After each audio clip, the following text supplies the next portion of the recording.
Finca Vigía, the house where Ernest Hemingway lived in Cuba, is now a museum, restored to its original state with help from a foundation in the United States.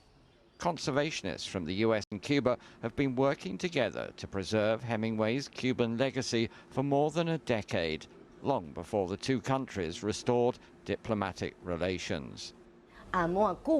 He loved Cuba. Hemingway became a symbol of how our two nations share cultural bonds of unity. Restoring and preserving Hemingway's legacy for future generations dignifies and honors both Americans and Cubans. Restaurar, preservar. Now a new building is going up beside the original home. This will house a fully equipped conservation workshop and climate-controlled storage areas for all his documents.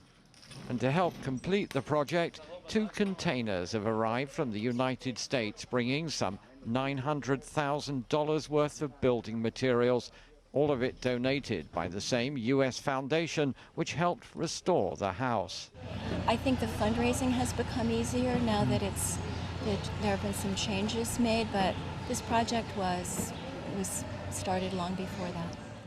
Much of the funding came from major US corporations, including Caterpillar, Ford, AT&T, and American Express.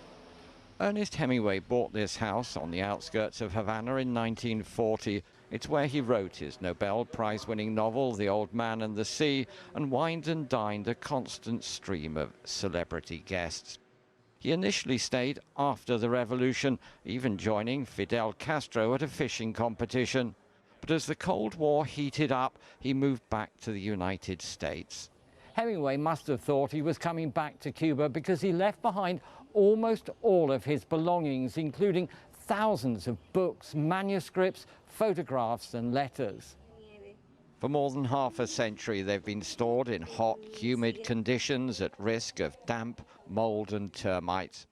This new conservation building is the first construction project in Cuba to use modern US building materials since the 1950s. Michael Voss, CCTV, Havana.